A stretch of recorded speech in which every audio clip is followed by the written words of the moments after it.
Bienvenue dans cette session 5 sur la crainte de Dieu.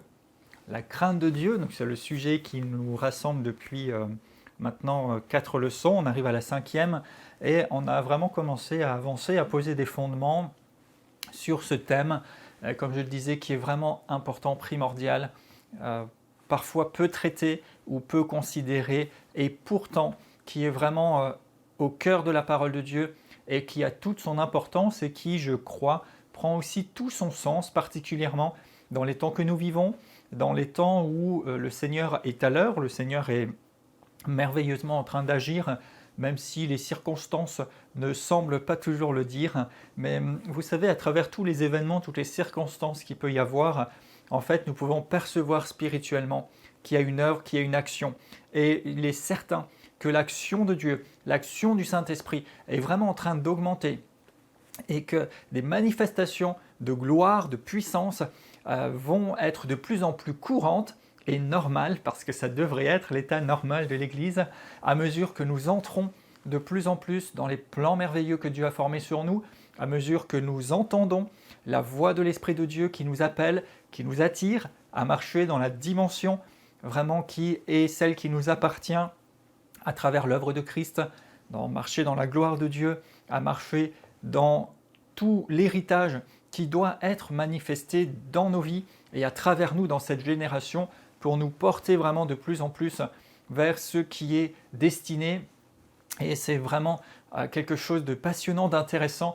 Mais alors que nous parlons, que nous prêchons, que nous enseignons la bénédiction, la puissance, les miracles, l'atmosphère céleste et toutes ces dimensions et réalités qui sont glorieuses, merveilleuses et réelles, il est important aussi, et je crois plus que jamais pertinent, de nous arrêter et de parler de la crainte de Dieu.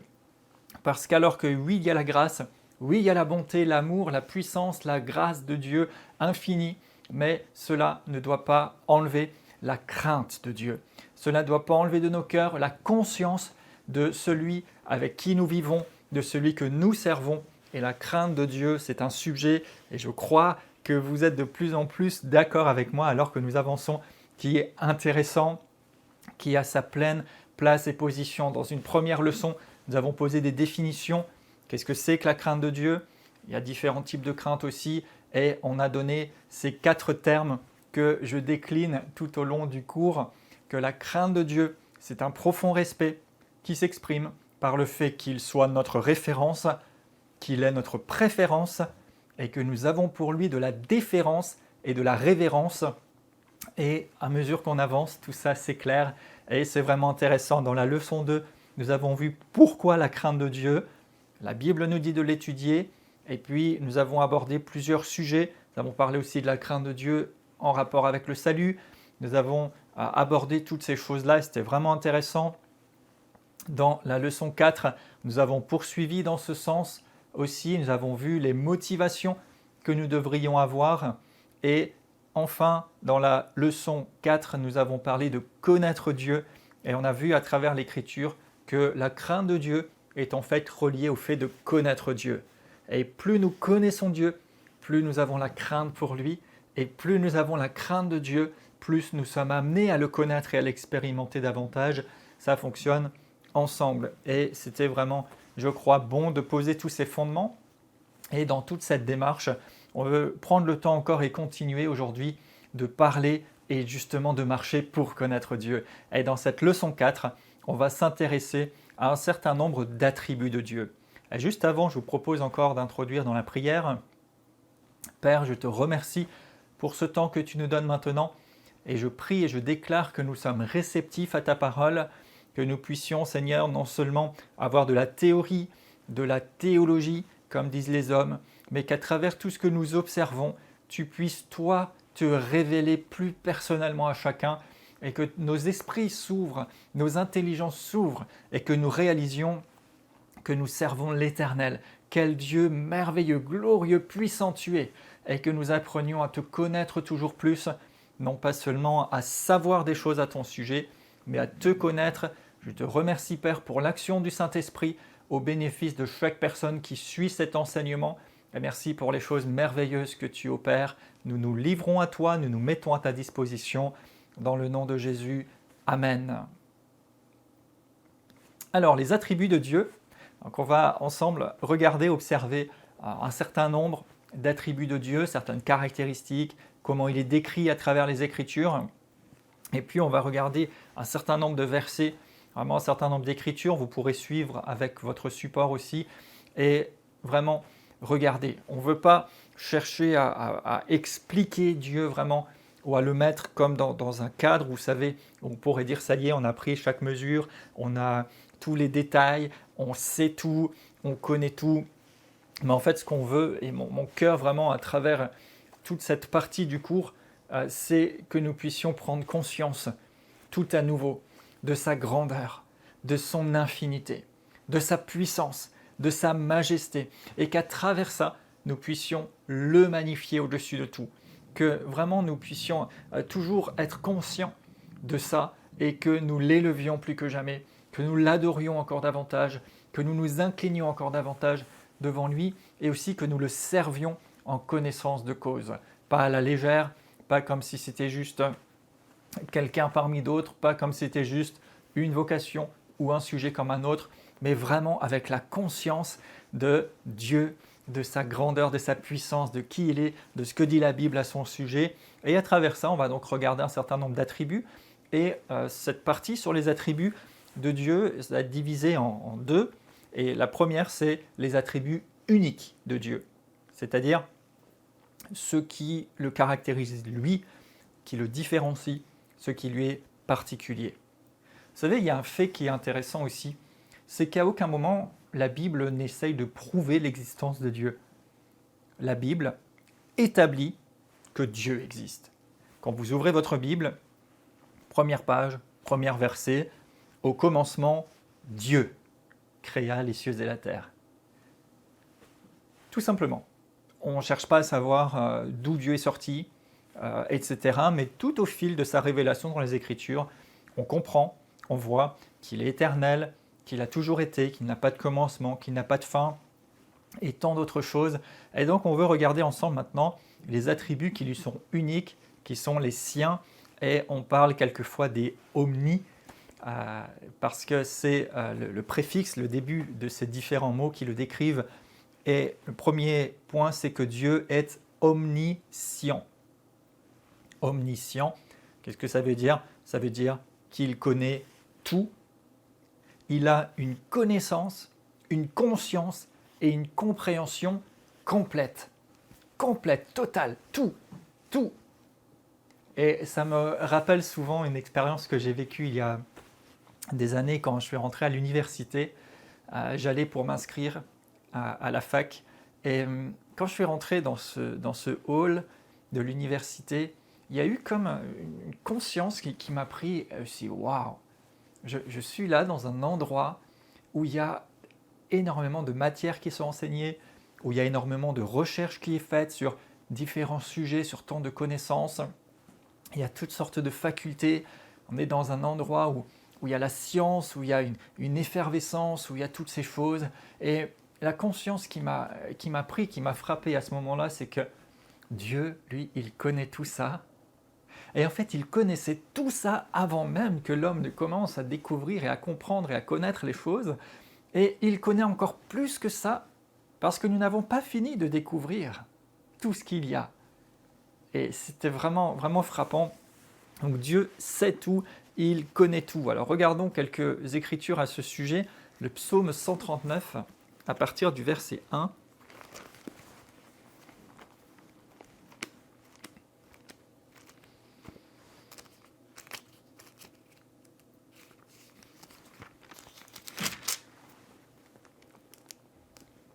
Éternel, tu me sondes et tu me connais. Tu sais quand je m'assieds, tu sais quand je me lève. Tu pénètres de loin ma pensée, tu sais quand je marche et quand je me couche. Tu pénètres toutes mes voies. La parole n'est pas encore sur ma langue que déjà, ô Éternel, tu la connais entièrement.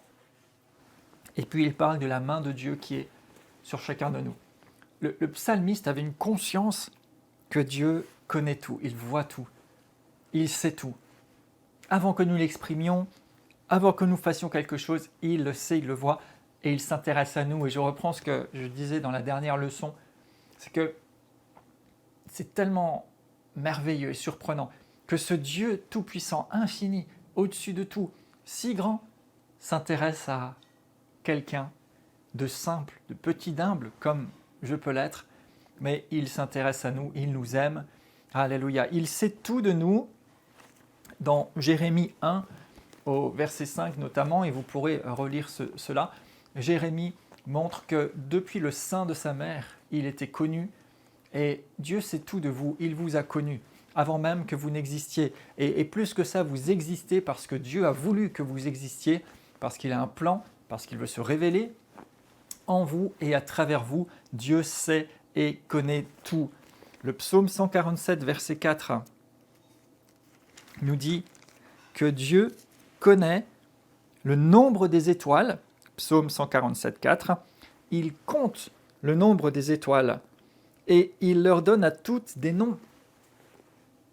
Il les connaît toutes et il les nomme. Dieu connaît aussi nos actions et nos pensées. 1 Samuel 16, au verset 7, il est dit que Dieu ne regarde pas ce qui frappe les yeux, mais il regarde au cœur. 1 Roi 8, 39 nous dit aussi qu'il connaît le cœur de tous. Donc, Dieu sait et connaît toutes choses. Hébreux 4, verset 12.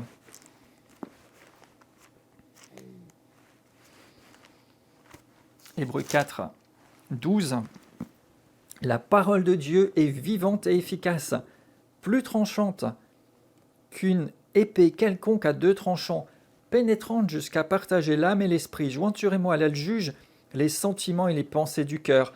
Nulle créature, verset 13, n'est cachée devant lui, mais tout est nu et découvert aux yeux de celui à qui nous devons rendre compte.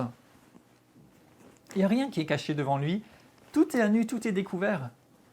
Vous savez, nous pouvons avoir des choses qui sont cachées, que nos proches ne savent pas, ou nous ne savons pas un certain nombre de choses, mais Dieu, lui, il sait tout, il connaît tout, rien ne lui est caché, rien ne lui est inaccessible. Il sait tout, il connaît nos actions et nos pensées, rien n'est caché, il s'intéresse à nous, il connaît nos intentions, il connaît aussi nos motivations. Et alors que nous parlons de la crainte de Dieu, je rappelle vraiment, c'est ce profond respect qui s'exprime par le fait qu'il soit notre référence, qu'il est notre préférence, que nous ayons pour lui de la déférence et de la révérence. Je ne veux pas implanter, surtout pas, une espèce de peur ou une espèce de distance entre lui et nous. Tout au contraire, je voudrais que ça nous rapproche encore plus de Dieu, mais en étant conscient qu'il connaît tout. Donc on n'a pas besoin de faire semblant. Il connaît toutes vos pensées, il connaît ce qu'il y a dans votre cœur, rien ne lui est caché. Vous n'avez pas besoin de faire semblant avec lui, vous savez. Même dans votre relation personnelle avec Dieu. Soyez simple, soyez entier, il sait déjà tout. Il connaît vos cœurs, il connaît vos sentiments. Pas besoin de vous cacher, pas besoin de faire semblant, pas besoin de faire comme si. Soyez simplement vrai avec le Seigneur. Et puis, même dans ce que vous pouvez faire, il connaît vos motivations. Donc, servez Dieu avec un cœur pur. Servez Dieu avec les bonnes motivations. Celle de l'honorer, celle de l'élever vraiment, celle de lui donner vraiment la gloire. Si ce ne sont pas ça vos motivations, vous pouvez les cacher aux gens. Vous pouvez donner aux gens l'impression que vous êtes pieux, que vous êtes inspiré, que vous êtes ce que vous voulez leur montrer. Mais Dieu, lui, il sait tout. Il voit dans nos cœurs, il voit nos motivations. Et vous savez, la meilleure chose, c'est vraiment de soumettre, d'incliner notre être entier, lui soumettre nos motivations même, nos aspirations, lui soumettre nos cœurs, nos pensées, notre être, d'être vrai avec lui et de reconnaître la vérité simplement devant Dieu et d'être simple et de se laisser animer par lui. Et si notre motivation, c'est vraiment de l'honorer, de lui plaire, de l'élever, de le célébrer, qu'il soit glorifié par-dessus tout, il va nous utiliser parce qu'il sait que nous allons lui rendre et lui laisser le crédit et la gloire si nous avons la bonne motivation. Il connaît les motivations de nos cœurs. Offrons-lui un terrain favorable à ce qu'il agisse, à ce qu'il se manifeste. Et je peux vous dire qu'il sera glorifié et vous serez aussi honorés et bénis de voir Dieu à l'œuvre. Alors que si vos motivations sont d'être mis en avant, d'être reconnus, d'être applaudis, d'être appréciés, ou quoi que ce soit, vous auriez peut-être une part de reconnaissance, d'appréciation, d'apparente réussite humaine, mais vous n'irez jamais aussi loin que si vous vous effacez et que vous laissez au Seigneur la place. Là, il va vous amener dans des dimensions que vous n'imaginez même pas encore maintenant, que vous ne pourriez même pas atteindre autrement. Il va vous amener beaucoup plus loin, beaucoup plus haut. Et dans le mouvement de Dieu qui est à l'œuvre, il y a des gens qui sont des inconnus, qui sont, entre guillemets, sortent de nulle part, mais qui se rendent disponibles à Dieu et qui vont être utilisés puissamment. Vous n'avez pas besoin d'être connu, vous n'avez pas besoin d'être sur la place, vous n'avez pas besoin de chercher à vous faire connaître ou reconnaître. Laissez Dieu faire son travail, laissez Dieu faire son œuvre. Vous savez, à un moment, il fera votre promotion à sa façon. Et ça, c'est merveilleux. Il connaît les motifs de vos cœurs. Si vous faites les choses avec la bonne motivation, alléluia, vous ferez des exploits et beaucoup plus que ce que vous pourriez penser. Si vous avez des motivations qui sont encore charnelles, impures ou imprécises, Dieu les connaît. Donc livrez-vous simplement à lui. Vous savez, il ne vient pas vous accuser, vous condamner, mais il voudrait simplement que vous puissiez, que nous puissions nous livrer, nous abandonner à lui tel que nous sommes, nous laisser transformer, nous laisser émonder, nous laisser travailler par lui pour devenir conforme à son image, à ce qu'il veut, et voir sa gloire et permettre aux gens de voir sa gloire dans une dimension tellement plus grande. Dans cette omniscience de Dieu, il sait tout, connaît nos cœurs et nos pensées, nos motivations, et il a la préscience. Ça veut dire qu'il sait tout à l'avance. Regardons par exemple dans le livre d'Ésaïe, ça ressort plusieurs fois. Ésaïe 42 au verset 9. Voici, les premières choses sont accomplies, et je vous en annonce de nouvelles, avant qu'elles n'arrivent, je vous les prédis. Donc avant que ça n'arrive, Dieu le sait, et souvent d'ailleurs il parle. Il est dit ailleurs que Dieu ne fait rien sans avoir averti les serviteurs prophètes. Ésaïe 46, verset 9, il est dit « Souvenez-vous de ce qui s'est passé dans les temps anciens, car je suis Dieu, il n'y en a pas d'autre. Je suis Dieu, nul n'est semblable à moi. J'annonce dès le commencement ce qui doit arriver, longtemps à l'avance ce qui n'est pas accompli. Je dis, mes arrêts subsisteront et j'exécuterai toute ma volonté. » Donc Dieu connaît les choses à l'avance, il les annonce à l'avance, telles qu'elles doivent arriver.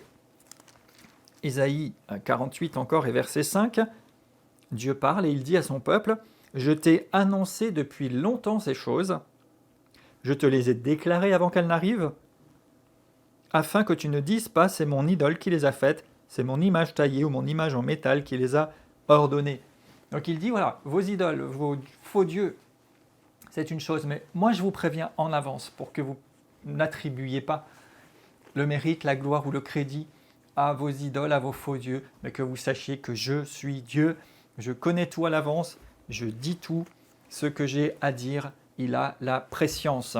Acte 2, verset 23.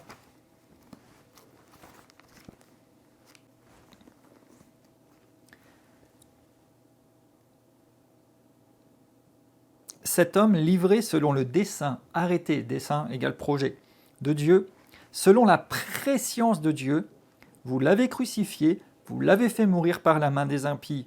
Et en fait, ici, il parle de Jésus, il donne la description. Et ils disent, Dieu a prophétisé, il a envoyé Jésus, il a dit que Jésus serait arrêté, qu'il serait livré, qu'il mourrait et qu'il ressusciterait. Et ici, il est dit, vous l'avez crucifié, vous l'avez fait mourir, parce qu'il a été livré selon le dessein de Dieu et la prescience de Dieu. Dieu le savait. Dieu n'était pas surpris de ce qui s'est passé à la croix. Vous avez un cours sur la croix, et c'était prévu, c'était dans le plan de Dieu.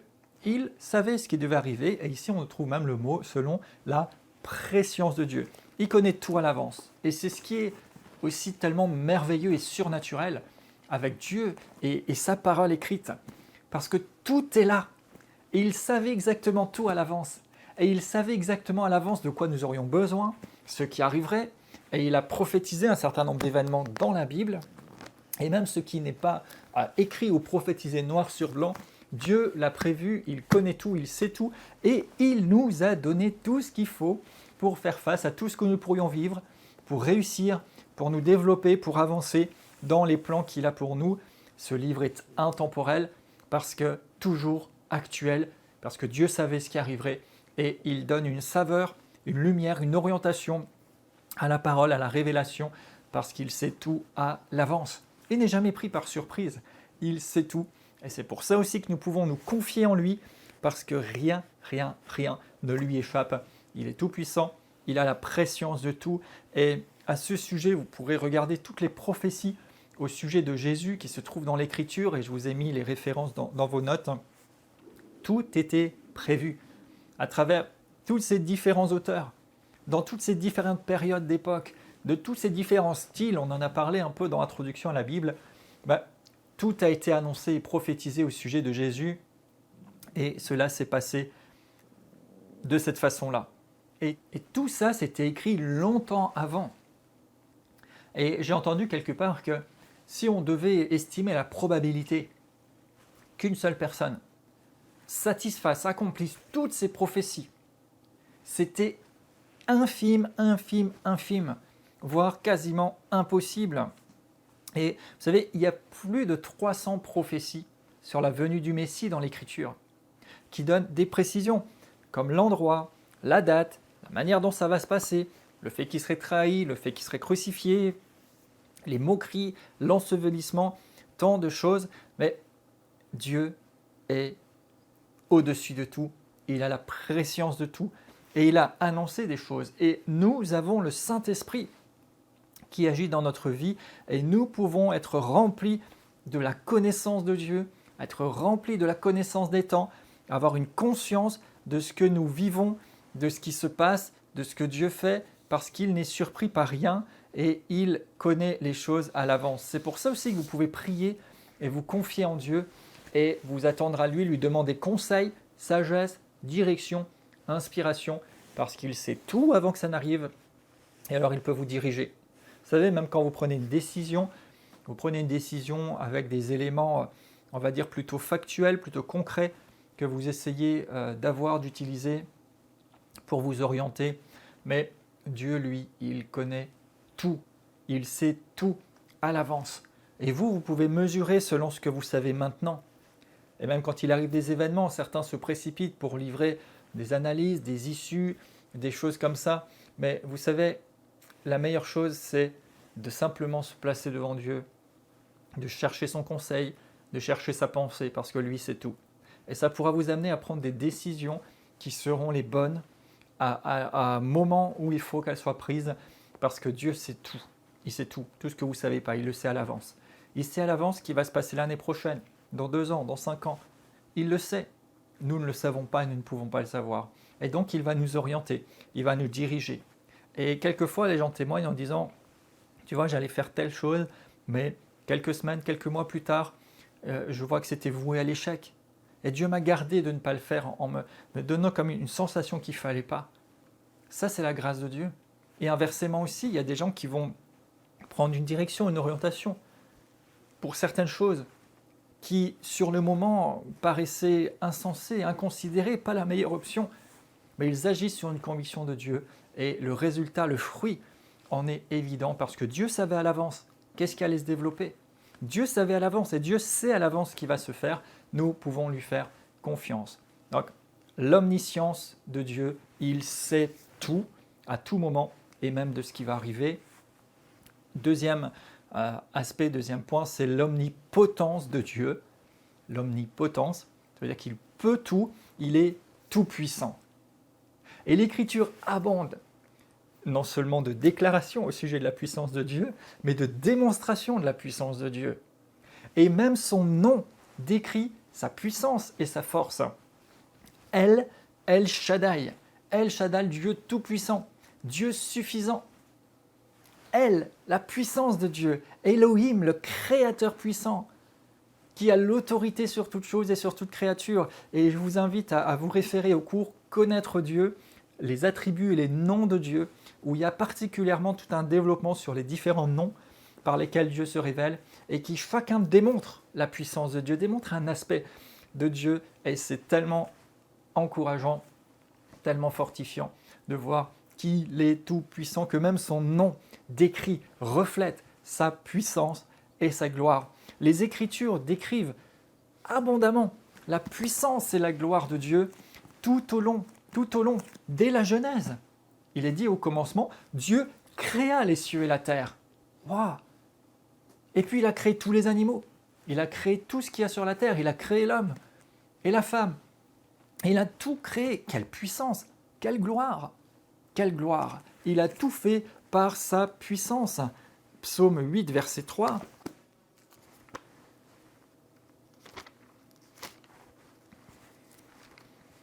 Alléluia. Vous savez, quand vous lisez même les psaumes, il y a tellement régulièrement dans les louanges qui sont apportées ce reflet, cet éclat de la puissance, de la capacité de Dieu.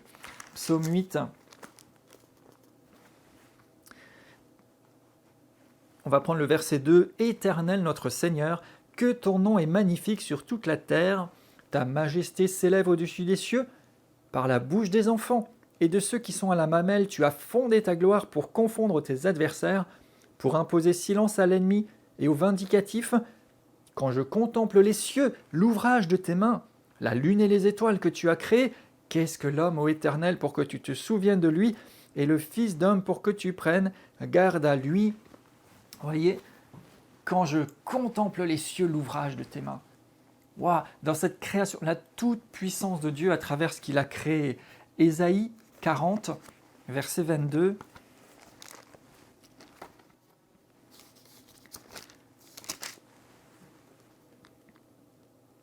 C'est lui qui est assis au-dessus du cercle de la terre, et ceux qui l'habitent sont comme des sauterelles. Il étend les cieux comme une étoffe légère, il les déploie comme une tente pour en faire sa demeure. C'est lui qui réduit les princes à rien, qui fait des juges de la terre une vanité. Ils ne sont même pas plantés, pas même semés, leur tronc n'a même pas de racines en terre, il souffle sur eux, il dessèche, et un tourbillon les emporte comme le chaume. À qui me comparerez-vous pour que je lui ressemble? Levez les yeux et regardez. Qui a créé ces choses? Qui fait marcher en ordre leur armée? Il les appelle toutes par leur nom, par sa grande puissance et son fort pouvoir. Il n'en est pas une qui fasse défaut.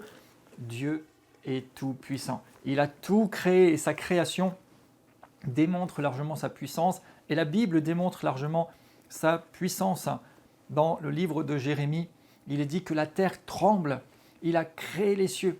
Et que si la colère de Dieu est à manifester, quand il y a des jugements qui sont annoncés, que même la terre tremble, parce qu'il est si puissant, si puissant. Jérémie 32, 17.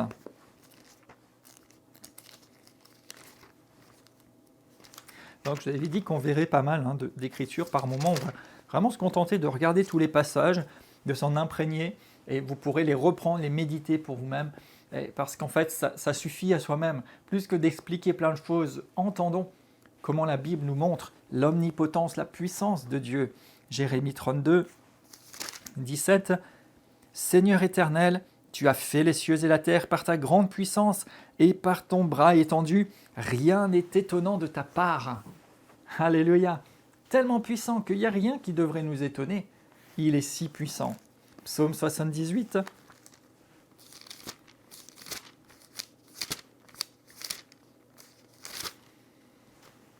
Alléluia. Si puissant et pourtant il s'intéresse à nous. Si puissant et pourtant il nous aime.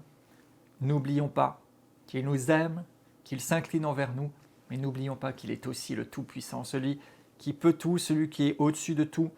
On ne joue pas avec lui. Psaume 78, verset 40. « Des fois, ils se révoltèrent contre lui dans le désert, que de fois ils l'irritèrent dans la solitude. Ils ne cessèrent de tenter Dieu et de provoquer le Saint d'Israël.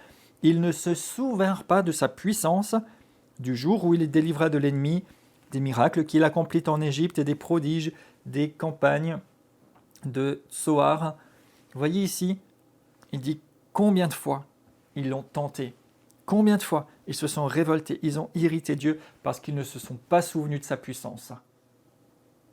Et bien sûr que des fois on peut avoir des états d'âme ou quoi que ce soit, mais rappelons-nous de la puissance de Dieu. Pour ne pas s'amuser à irriter Dieu, à le tenter, à être dans des attitudes qui ne sont pas justes. Il est puissant, il est tout puissant. tout-puissant pour nous sauver, pour nous bénir, pour nous élever dans les réalités célestes, tout-puissant pour nous arracher à la mort, tout-puissant, alléluia, pour toutes ces choses-là, mais aussi le tout-puissant pour qu'on ne fasse pas n'importe quoi, qu'on ne le prenne pas à la légère, qu'on ne joue pas, mais qu'il soit notre référence, qu'il ait toujours notre préférence, que nous ayons pour lui de la déférence et de la révérence, parce qu'il est omnipotent, il peut tout, il est le tout-puissant. 2 Pierre 3, verset 10.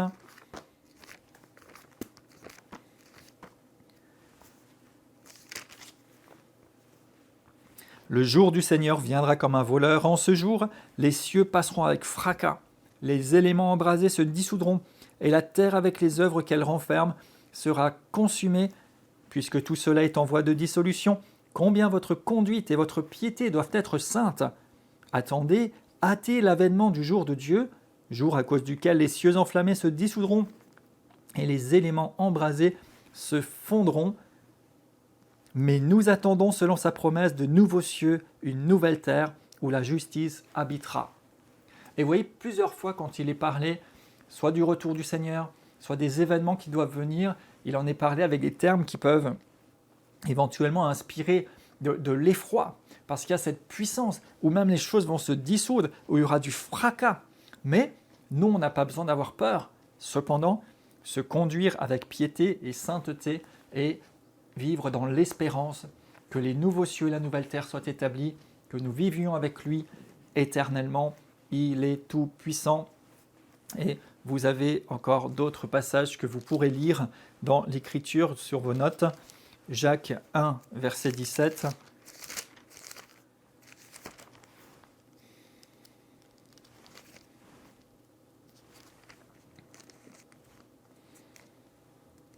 Toute grâce excellente et tout don parfait descendent d'en haut, du Père des Lumières, chez lequel il n'y a ni changement ni variation.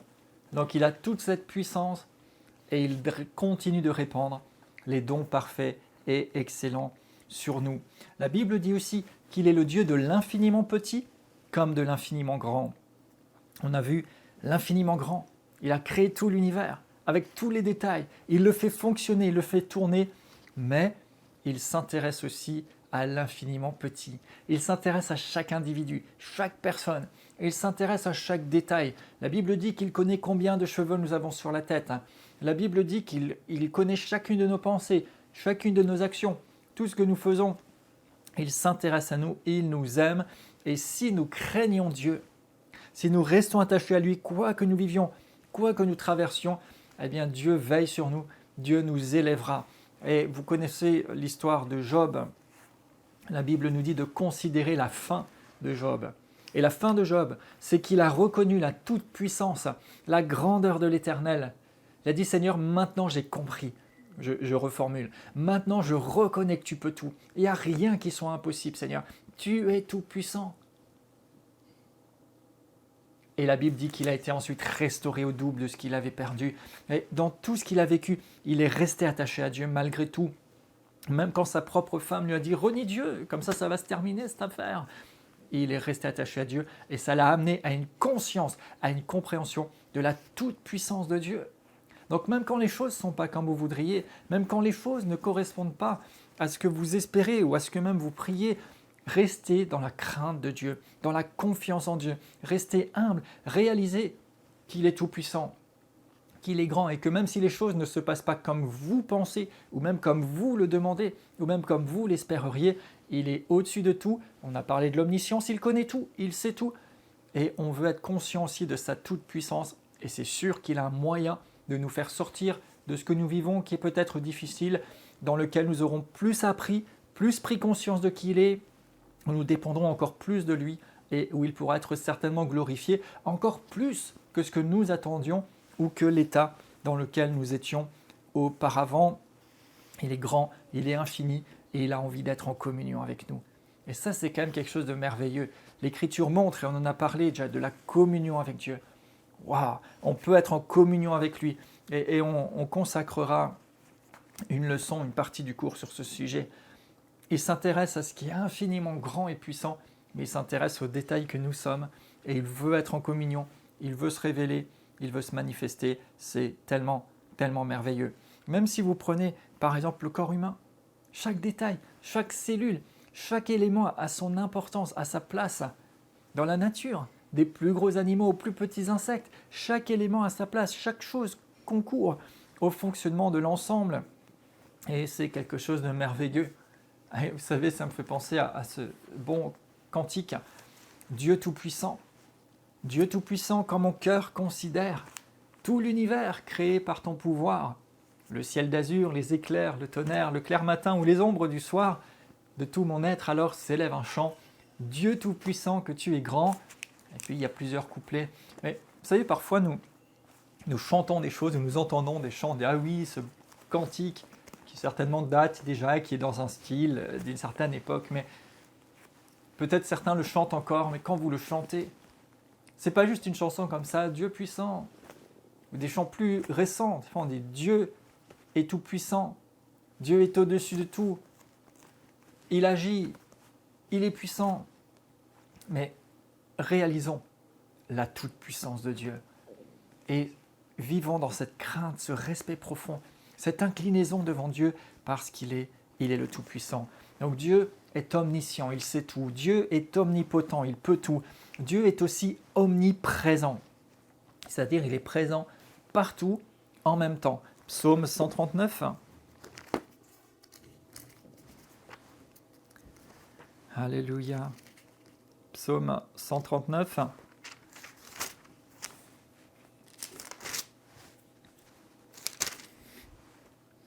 Verset 7. Où irai-je loin de ton esprit? Et où fuirai-je loin de ta face? Si je monte aux cieux, tu es là. Si je me couche au séjour des morts, te voilà. Si je prends les ailes de l'aurore et que j'aille habiter à l'extrémité de la mer, là aussi ta main me conduira et ta droite me saisira. Si je dis au moins les ténèbres me couvriront, la nuit devient lumière autour de moi. Même les ténèbres ne sont pas obscures pour toi. La nuit brille comme le jour, les ténèbres comme la lumière. C'est toi qui m'as formé, qui m'as tissé dans le sein de ma mère, etc. Mais vous voyez, Dieu est partout en même temps. Il n'y a nulle part où on peut lui échapper, il n'y a nulle part où il n'est pas. Parce qu'il est esprit, il est grand, il est tout-puissant, il est partout, omniprésent. Jérémie 23, verset 23.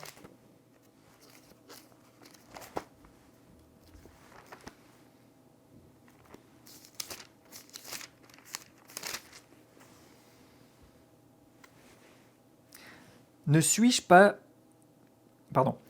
Dieu que de près, dit l'Éternel, et ne suis-je pas aussi Dieu de loin? Quelqu'un se tiendra-t-il dans un lieu caché sans que je ne le voie, dit l'Éternel? Ne remplis-je pas, moi, les cieux et la terre, dit l'Éternel? Donc Dieu dit lui-même qu'il est partout, il dit qu'il remplit les cieux et la terre. Donc il n'y a nulle part où il ne soit pas, il est partout en même temps, il est omniprésent. Et puis Dieu est aussi transcendant.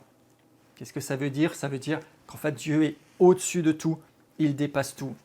Dieu est indépendant de sa création, il existe en dehors de la création, il existait avant, il existait et il existera toujours, il est au-dessus de tout, rien ne peut le contenir. Le prophète Ésaïe va avoir une vision dans Ésaïe 6 où il voit Dieu sur son trône. Et régulièrement, nous voyons Dieu comme étant représenté sur son trône. Il règne, rien ne l'atteint. Et en plus de ça, toute la terre et les cieux sont remplis de sa gloire. Il dépasse tout ça. Il ne dépend pas des choses terrestres. Il ne dépend pas des réalités de la création qu'il a faite, mais la création est sortie de lui. Il est au-dessus de tout cela. Il est tout puissant. Alléluia. Ésaïe 55, versets 8 à 9 dit que les pensées de Dieu ne sont pas nos pensées et ses voies ne sont pas nos voies, qu'elles sont élevées, bien élevées. Alors ça ne veut pas dire qu'on ne peut pas accéder, c'est ça toute la gloire et la grâce que nous avons, c'est que si nous renonçons et nous renions nos propres pensées, nos propres idées, eh bien nous pouvons recevoir la pensée de Dieu. Quelque part le Nouveau Testament dit nous avons la pensée de Christ. Quelque part il est dit aussi que l'Esprit de Dieu témoigne à notre esprit. Nous avons accès à tout cela, mais il est au-dessus, largement au-dessus. Il transcende tout, il dépasse tout. Il dépasse tout ce qu'il a créé, tout ce qu'il a fait. La Bible dira aussi dans Isaïe 66, donc là je vous donne plusieurs citations, simplement pour avancer, mais je vous invite vraiment à prendre le temps d'aller lire. Et aussi, vous pouvez regarder le support. D'ailleurs, je vais le placer avec les vidéos, comme ça vous pourrez le récupérer. Ésaïe 66, le ciel, c'est le trône de Dieu et la terre, c'est son marchepied. Et bien sûr que c'est une image, c'est pas comme s'il avait juste son pied par terre, il est présent partout, il est esprit, mais il remplit tout et il est au-dessus, il dépasse largement tout ça, rien ne le contient. Hébreux 9.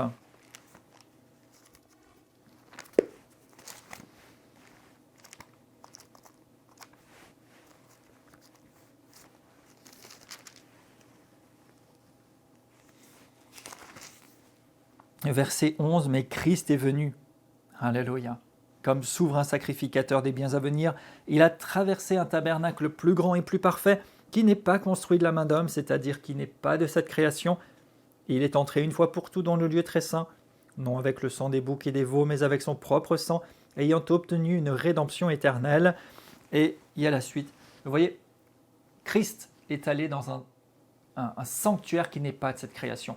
Pourquoi ? Parce que Dieu ne dépend pas, il est au-dessus de cette création. Et nous sommes appelés à vivre dans cette assemblée qui dépasse, qui n'est pas de cette création. Un sanctuaire qui n'est pas que de cette terre et auquel on ne peut pas porter atteinte. On peut porter atteinte au lieu de réunion, au sanctuaire, au temple terrestre matériel, mais on ne peut pas porter atteinte au sanctuaire céleste qui n'est pas de cette création parce qu'il n'est pas fait de main d'homme. À cette assemblée suprême dans laquelle se trouvent les saints qui sont appelés à être élevés dans les lieux célestes. On ne peut pas porter atteinte à ces choses-là, alléluia, parce que ce n'est pas de cette création. Dieu est transcendant, il est au-dessus. La Bible nous dit que Dieu est le commencement et la fin. Apocalypse 21, verset 6.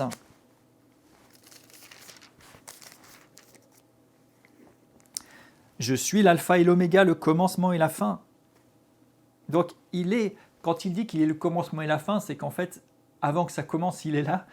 Et quand c'est fini, il est toujours là. Il n'a pas de limite, il n'est pas contenu dans certaines réalités. Apocalypse 22, 17. L'Esprit et l'Épouse disent « Viens ». Que celui qui entend dise « Viens », que celui qui a soif vienne, et que celui qui veut prenne de l'eau de la vie gratuitement. Je le déclare à quiconque entend les paroles de la prophétie de ce livre. Si quelqu'un ajoute quelque chose, Dieu le frappera des fléaux décrits dans le livre. Et si quelqu'un retranche quelque chose des paroles du livre de cette prophétie, Dieu retranchera sa part de l'arbre de vie, de la ville sainte décrite dans ce livre. Celui qui atteste ces choses dit « Oui, je viens bientôt. Amen, viens Seigneur Jésus, que la grâce du Seigneur soit avec tous. » Donc, Dieu a tout accompli. Dieu a tout mis dans sa parole. Il n'y a pas besoin de rajouter quoi que ce soit. Il n'y a rien à enlever non plus. Il est transcendant, il dépasse tout. Il n'est pas limité par les circonstances ou les réalités. Et c'est tellement merveilleux.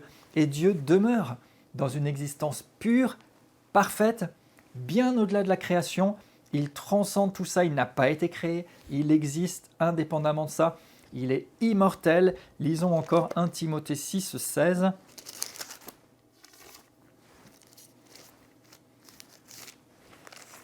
1 Timothée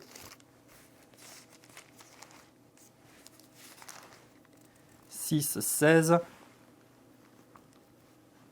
Le roi et seigneur des seigneurs, seul possède l'immortalité. Il habite une lumière inaccessible que nul homme n'a vue ni ne peut voir. À lui appartiennent l'honneur et la puissance éternelle. Amen. Donc, Dieu possède l'immortalité. Il habite une lumière inaccessible.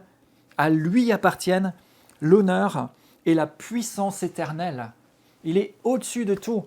Et Dieu est immortel. Une lumière inaccessible. Ça ne veut pas dire qu'on ne peut pas rencontrer Dieu, mais ça veut dire que c'est quelque chose, il est dans un domaine qui est hors de cette création, qui est hors des explications physiques ou tangibles ou humaines. Il transcende tout ça. Donc, dans ces attributs de Dieu qu'on vient de voir dans cette leçon, Dieu est omniscient, il connaît tout.